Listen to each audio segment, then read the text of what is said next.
So, in the world of high stakes foreign policy, you think unity is everything, right?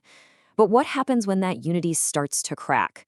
For the very first time, a prominent Trump appointee has resigned in direct protest of the Iran war, and it's sending a shockwave through the conservative movement. And boom, this is the quote at the heart of the whole thing. With these words, Joe Kent, the director of the National Counterterrorism Center, drew a clear, unmistakable line in the sand. This is a powerful act of protest coming from deep inside the administration. And you better believe the response came back fast. And it was sharp. President Trump did not mince words, immediately writing Ken off and reframing the whole thing. He's saying it's not about principle, it's about weakness. And that right there sets the stage for a major clash of ideas within his own coalition. So, to really get what this all means, here's what we're going to dive into. We'll look at the crack this whole thing reveals, the man himself, the growing split inside the Republican base, the, let's say, flexible justification for the war, and finally we'll ask, is this just a one-off or a sign of bigger problems to come? Okay, so first up, let's talk about the event itself. Look, when a senior national security official resigns during a war, it's always a big deal. The director of the National Counterterrorism Center isn't just some paper pusher. This person is sitting at the very hub of America's intelligence world. This is a very public, very visible crack appearing on what was supposed to be a solid wall of support. All right, so who is this guy at the center of the storm? To really get the impact here, you have to understand where he's coming from, because he isn't just any bureaucrat. He's a pretty complex and, yeah, controversial figure, which means his protest isn't so easy to just file away.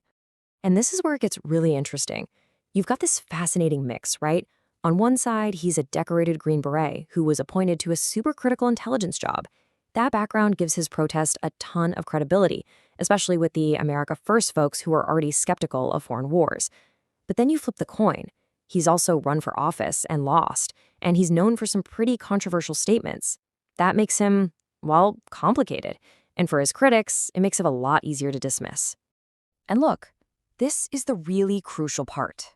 This isn't just about one guy.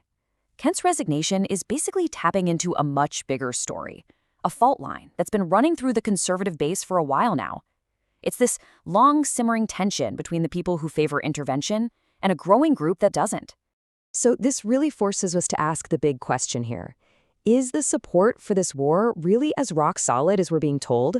What's actually happening among the voters and influencers who make up the base? Well, it turns out maybe not so much. That solid block of support, it's not nearly as solid as it looks on the surface. Sure, a lot of Republicans publicly support the war, but when you look at the polling, you see this whole other story. There's a really significant chunk of voters who are skeptical, unenthusiastic, or even straight up critical of the whole thing. It's a quiet but really important divide. And it's not just everyday voters, you know? We're talking about some really big names here. People with massive platforms like Tucker Carlson and Marjorie Taylor Greene. Plus, you've got this whole new generation of online influencers who are all openly questioning the conflict.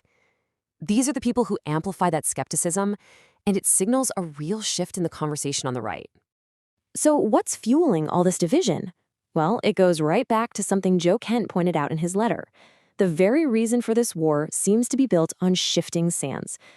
So in his letter, Kent basically drops two bombshells. First, he claims that the imminent threat that was used to justify the war was, maybe not so imminent. It was overblown.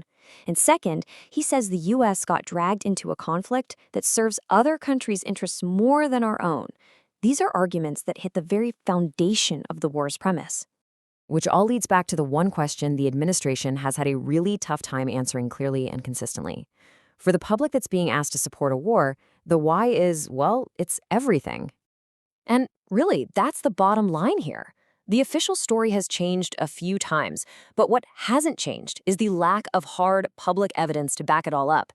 And when there's a vacuum like that, you can bet that critics like Joe Kent are going to step right in to fill it. All right, so what does all this add up to? What's the real impact of one man quitting his job? Is this the beginning of a huge storm, or is it just a blip on the radar? Well, let's be real, it's probably not some huge turning point. Kent isn't exactly at the center of the MAGA universe, so you're probably not going to see a flood of people following him out the door. But, and this is a big but, it is absolutely a warning sign. It proves that support for the administration's foreign policy isn't this one solid block, and it gives a voice to that silent, skeptical part of the coalition. And that's really why this matters. See, small cracks have a nasty habit of getting a lot bigger, especially when you put them under the stress of a long, drawn-out conflict. If this war keeps going without any clear wins or a better reason for being there, well, those little tensions could turn into massive fractures. And so that's the big question we're left with, isn't it? Was Joe Kent's resignation just an isolated act from a controversial guy?